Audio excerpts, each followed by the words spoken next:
That's fantastic, because people are looking for that delicacy, and they come back and I think often they can't find what they're looking for here, because we do have a lot of sunshine, and we do have we do. And the different clones. So that's your secret.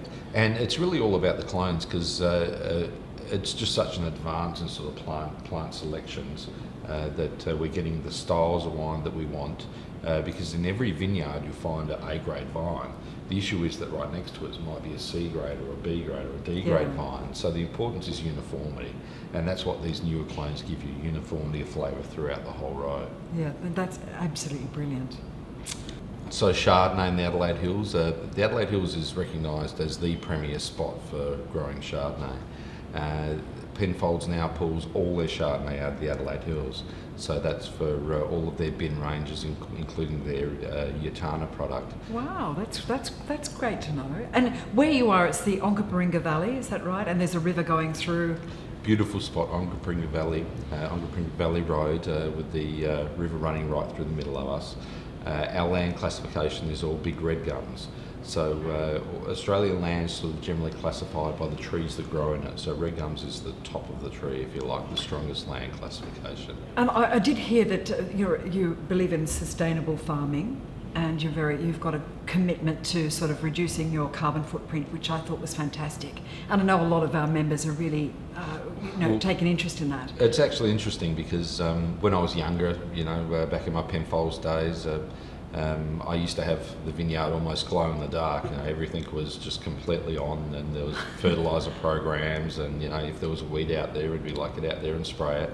But I think it's almost part of my maturity as well, and over the last decade or so, I guess, that I've taken my foot off the pedal a little bit, and we just work a lot closer to the style of land, because there's ground which likes to be farmed, if you like, and likes to be cultivated, and really just fits in with the feel of the ground. And there's other land which is just like slow and old, and you just have to work with it and just let it grow in its own way.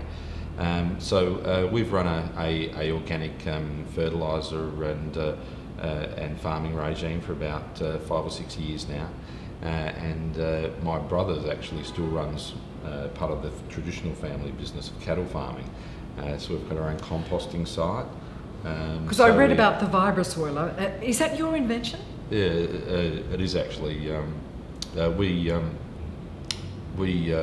through years of farming, we have a company called Soilworks. Yes. And we're actually the world leaders in planting vineyards.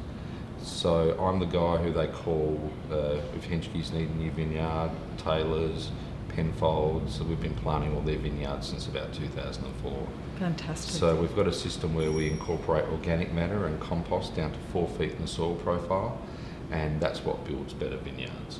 That's amazing. That's really interesting. I enjoyed reading about that.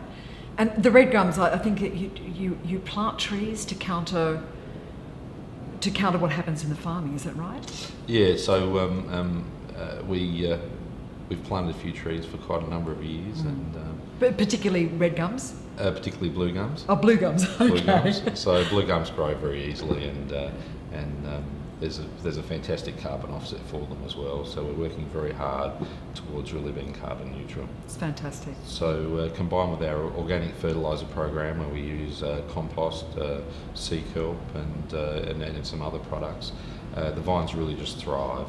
And when people talk about insects or vine disease or things like that, if your vines are healthier, they really just don't get affected, and the insects will bypass and go to a vineyard nearby which just doesn't have the same health factor. It's great. I know a lot of people are going like that, and particularly in France, aren't they? They're going away more toward organic farming, and it's marvellous. So it's all about sustainability, and the most important thing about sustainability is that we're still in business next year. Yeah, that's right, and for generations to come as well. So tell me about Chardonnay. I mean, there's a lot of prejudice out there about Chardonnay. I think the 1980s turned people away in a big way. I mean, I think people said they wanted completely unoaked Chardonnay, and I think when they actually got that product, they found it was a bit austere, a bit acidic. And I think that the general rule has been sort of partial mellow or blending parcels that have been oaked or. Well, it's actually been quite a revolution, if you like. The majority of Chardonnay planted in the world, and Chardonnay is the widest planted grape variety of any variety, and it goes into some of our favourite things like champagne, Yeah. and of course beautiful still wine. So the majority of Australian Chardonnay, about 98%, is the old American clone, the I clone, which came out of Davis University in about 1963. So that clone is actually made for that American style. It's that fat, buttery, blousy sort of style That we knew in the Chardonnay 80s. that we loved in the 80s. Yeah. And then I think with the advent of Sauvignon Blanc and those cleaner sort of styles, they really kind of masked Chardonnay and brought it more into that unoaked, no malo, almost the Sauvignon Blanc of Chardonnays. But it's fabulous to see now that we're seeing a return back to a more delicate, I guess, style of oak Chardonnay. We're very fortunate through our vineyard plantings that we have some large areas of the French clones.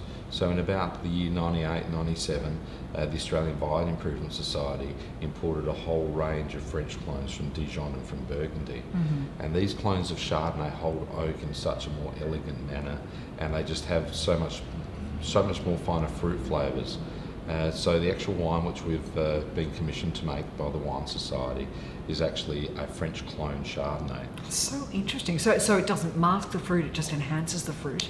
And it makes a more textural wine, and oak just really works with this wine in such a more delicate manner. So the oak really adds to the texture of the wine more so than just being sitting on top with the nose. Creamy sort of rolling mouthfeel, is that what we're talking about? It's all about softness. A Yeah. wine should be soft and a wine should be easy.